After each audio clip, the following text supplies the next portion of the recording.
We're gonna do an unboxing today. Pero bago ko simulan, gusto ko lang muna mag-apologize dahil may nagbabarena or may construction na nagaganap sa kabila namin.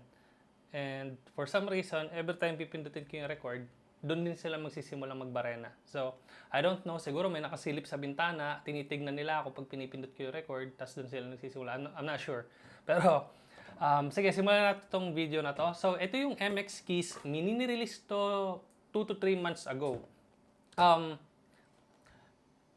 Hindi ko alam kung naririnig nyo, pero nagbabarena na naman sila. Ayan daw, nagbabarena na naman sila. Anyway, so, nirelease to 2 to 3 months ago and actually excited talaga ako na i-release nila to dahil meron din ako nung MX Keys. Ito yung full-size version. And okay siya. One of my favorite keyboards. Though hindi ko siya ganong ginagamit dahil I use mechanical keyboard for work. I just really like it. Parang collector ako ng MX series ng Logitech. I also have the MX Keys. And by the way, these two, the MX Keys and the MX Master mouse, nag-work sila together ng using a single dongle. And that's one of the issues I had with this, and we'll get to that later. So basically, this is a smaller version ng MX Keys. Kung hindi kayo familiar na to, let me know in the comment sections if gusto nyo ng full review nito. And I'm also gonna do a full review on this. Maybe comparing them sa isang video na lang. But basically, this is a mini keyboard. Features niya is may wireless siya, Bluetooth. Pwede kang mag-connect up to 3 devices. USB Type-C, rechargeable siya. So, pwedeng 10 days or up to 5 months pag patay yung backlight ng keyboard. And then, compatible with Logibolt. Bluetooth to. And, to be honest, ayokong gumagamit ng Bluetooth sa mga peripherals ko as much as possible. Mas gusto ko may receiver. Mas stable siya. Especially dito sa lugar na to, ang daming interference. So, napapansin ko yung mga slight disconnections ng Bluetooth.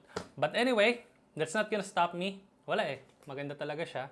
And, katerno pa rin siya nung lumang version. And that's good. So, may iba't ibang kulay nga pala to. Meron siya nung pale gray or yung white. Tapos silver yung chassis. Tapos ito, graphite.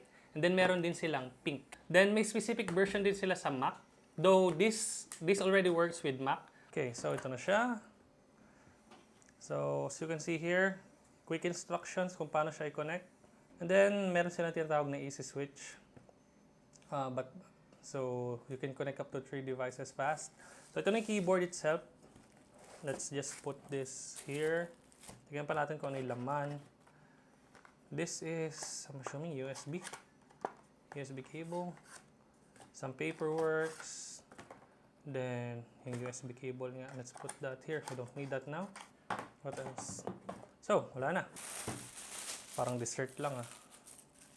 Ano, makapuno. So, may card sila. Makapuno. May card sila regarding this. So, put that there. So, that's cute. That's cute. Cute niyan. That's really cute. Habang binubuksan ko yung laptop, try natin kung may difference sila. I'm assuming wala. Sorry guys kung medyo madumi itong nasa taas. Ayan mo natin.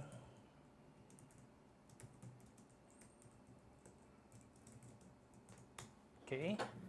Then let's try this.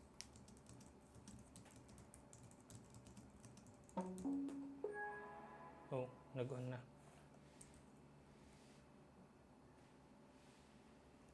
Mas snappy ng konti. Siguro nga, baka dahil lang mas luma to ng konti, baka na-break-in na to. Tactile, mas tactile siya ng konti. So, sa ibabaw niya, bago siya mag-break into a press, tactile siya dun sa part na yun. I like mechanical keyboards. I still also like this. I like having a small scissor switch na keyboard na ganito. Also, actually, yung design. Maganda rin ang design niya. The only thing is, I wish itong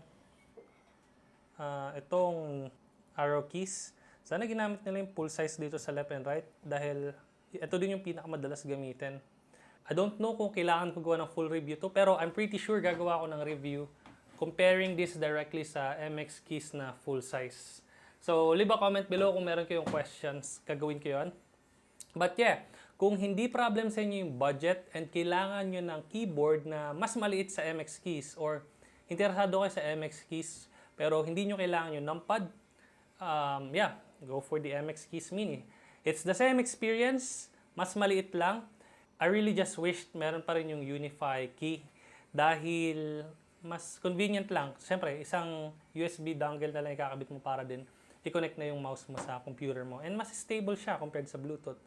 But, yeah, so far, wala naman ako nakitang issue sa Bluetooth, honestly. So, let's just find out in the long term kung magiging okay siya. And I'm gonna be using this. Papalitan ko muna tong mechanical keyboard na gamit ko. This is the Keychron K6. This was customized, custom painted, custom keycaps, custom switch.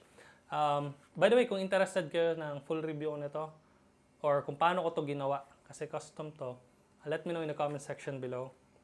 So yeah, kung interested kayo sa mga products na minention ko sa video na to, especially itong MX Keys Mini, mag-iwan ako ng affiliate link sa description. That's it for this video. Thank you guys for watching. See you guys on the next one.